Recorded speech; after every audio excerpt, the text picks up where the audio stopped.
嗱，最近親彩真係大熱門嚟嘅。嗱，上段時間咧，有好多啲街坊同埋粉絲問我，有冇嗰啲品質比較高啲嘅親彩翡翠手鐲？唔係有啲噶，直頭就好多啊！嗱，前日咧就有3個粉絲已經訂咗3隻嘅，當時我吸咗10隻出嚟嘅，佢又要走咗3隻，依家剩低7隻，全部都係啲街坊嘅。嗱，呢種親彩咧，其實嗰種底妝比較淡淡嘅紫色嘅，但係帶住好鮮明嘅過濾色。嗱，整體顏色分布都好光滑嘅，無非可能大家未必睇得明。我依家即刻起條成品同大家分享下個效果，肯定會眼前一亮嘅。最後一條渣噶啦，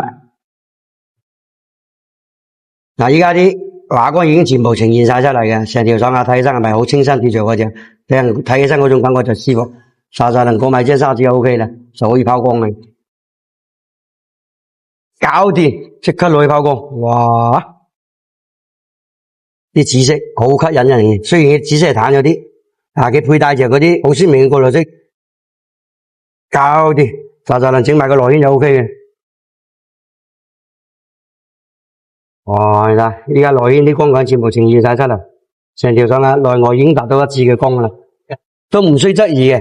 可以呢種品質嘅手鐲咧，唔需多質疑佢嘅，因為佢底妝就已經夠晒靚噶啦，啲種夠晒老噶啦，搞掂。嗱，沙能過嚟呢邊睇下成品效果係點樣？哇！睇下依家條成品出咗嚟啦，睇下幾靚麗啊！起完貨之後一個節啊，紫色加帶住幾抹過濾色，顏色真係清新淡雅嗰隻嘅，兼且個底子又比較清爽水潤，就如春風般嘅夢幻之感應，簡直就人間溫柔。嗱，依家同大家一齊睇下自然光，豈止夠真實。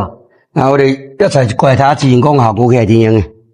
哇！你睇下喺自然光下佢係完全一啲都唔失色嘅，你睇下啲紫色。綠色分布得幾光滑，嗱，成條手鐲睇起身咧好清新貼着嗰隻嘅，因為佢底子好啊嘛，底子夠靚佢先呈現得出呢種效果嘅。嗱，自然光我哋又已經睇完啦，嗱，好似呢隻親彩嘅翡翠手鐲咧，老夫子工程呢度仲有好多嘅，所以如果各位大家睇啱中意，就同老夫子單翻一聲，我要一隻，我嚟同你哋安排。